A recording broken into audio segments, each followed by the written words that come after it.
நம்மலாம் சின்ன வயசுல பயங்கர குறும்பு பண்ணியிருப்போம், சேட்டை பண்ணியிருப்போம், ரொம்ப சமத்தா இருந்திருப்போம். குறும்பெல்லாம் பண்ணி செம்மையா அடி வாங்கின மொமெண்ட்ஸும் இருந்திருக்கும். அப்படி இல்லாம இது வரைக்கும் நான் எங்க வீட்டில் அடியே வாங்கினது இல்லப்பா அப்படிங்கிற மொமெண்ட்ஸும் இருந்திருக்கும். சின்ன வயசுல அந்த மாதிரி நமக்கு நிறைய மெமரிஸ் இருக்கும். இந்த மாதிரி 10 வயசு பையன் என்ன பண்ணியிருக்கான் அப்படின்னா, அவனால லைஃப்ல மறக்கவே முடியாத ஒரு மெமரியை கிரியேட் பண்ணியிருக்கான். ஆனா அது கொஞ்சம் விபரீதமா முடிஞ்சிருக்கு. என்ன அப்படின்னா, தன்னோட அப்பா தன்னை திட்டினாங்க அப்படிங்கிறதுக்காக அவரை போலீஸ்ல மாட்டி விட்டுருந்துருக்கான்.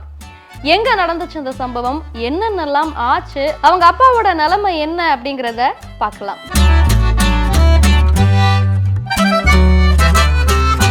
சைனால இருக்கக்கூடிய யோங்னிங் கவுண்டி அப்படிங்கிற ஒரு பகுதியில ஒரு அழகான குடும்பம் ஒன்று வசிச்சுட்டு வந்திருக்கு. அதுல அம்மா, அப்பா, மகன் 3 பேரும் இருந்திருக்காங்க. அம்மாவும் அப்பாவும் வேலைக்கு போறாங்க. பையன் பள்ளிக்கூடம் போயிட்டு இருந்திருக்கான். அவனுக்கு வயசு 10. இந்த 10 வயசு பையன் ரொம்ப சுட்டி பையன் அப்படின்னு சொல்லப்படுது. என்னதான் சுட்டி பையன், விளையாட்டுல மிகுந்த ஆர்வம், ரொம்ப துருன்னு இருக்கக்கூடிய பையன் அப்படின்னாலும் ஸ்கூலுக்கு போயிட்டு வந்தான் அப்படின்னா தவறாம தன்னோட வீட்டு பாடங்களை எல்லாம் முடிச்சிருவானா. ஆனா போன வாரம் ஒரு நாள் என்ன பண்ணிருக்கான், வீட்டு பாடங்கள் எதையுமே முடிக்கல. ஸ்கூல் விட்டு வந்துட்டு அவன் பாட்டுல விளையாடிட்டு இருந்திருக்கான். ஒரு நாள் தானே அப்படின்னு அசால்ட்டா இருந்தானோ என்னவோ தெரியல, அன்னைக்குன்னு பார்த்து அவங்க அப்பா கிட்ட மாட்டிக்கிட்டான். ஹோம்ஒர்க்லாம் பண்ணிட்டியா அப்படின்னு கேட்க, இல்ல இன்னும் பண்ணல அப்படின்னு சொல்லவும் அவங்க அப்பா பயங்கரமா திட்டிருக்காரு.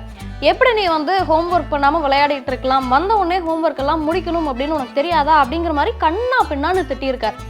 இது அந்த பையனுக்கு ரொம்ப கோபத்தை ஏற்படுத்தி இருக்கு.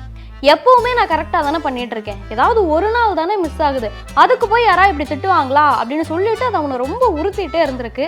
சரி, நம்ம அப்பாவை பழி வாங்கிடுவோம் அப்படின்னு முடிவெடுத்தவன் என்ன பண்றான், நேரா வீட்டை விட்டு வெளியில போறான். பயங்கர கோபத்துல போய் ஒரு கடை முன்னாடி நிக்கிறான். நின்றுட்டு கடைக்காரர்கிட்ட, எனக்கு உங்க போனை கொஞ்சம் கொடுங்க, நான் ஒரு கால் பேசிட்டு தரேன் அப்படின்னு கேட்குறா. அப்படி கடைக்காரரும் சரி சின்ன பையன் வீட்டுல இருந்து எங்கேயோ வந்திருப்பான் போல, தெரியாம கேட்குறான் அப்படின்னு சொல்லிட்டு போனை கொடுத்துருக்காரு.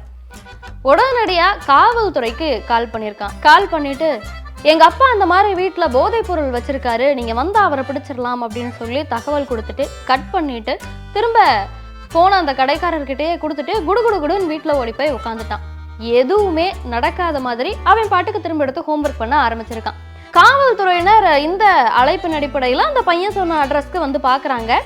அங்க அவங்க அப்பா இருந்திருக்காரு. அவர்கிட்ட விசாரணை பண்றாங்க.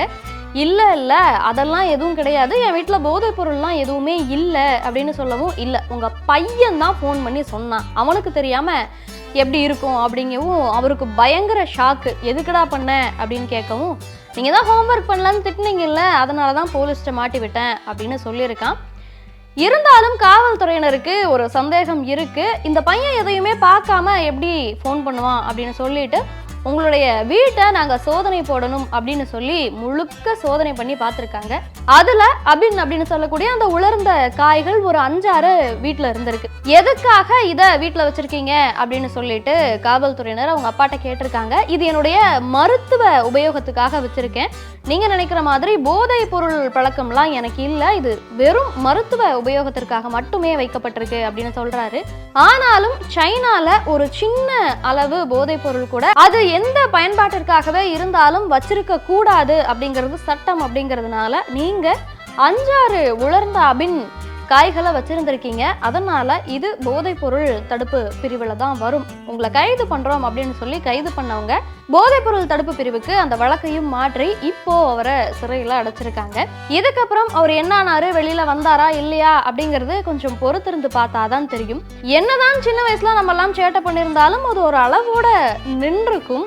இவ்வளோ கொடூரமா நம்ம யோசிச்சிருப்போமா அப்படின்னு கேட்டா கிடையாது. இவன் அப்பாவை பழி வாங்குறேன் அப்படின்னு நினைச்சிட்டு விளையாட்டா பண்ண ஒரு விஷயம் இப்போ அவங்க அப்பாக்கே வினையா முடிஞ்சிருக்கு. அவர் சிறை வரைக்கும் போயிருக்காரு.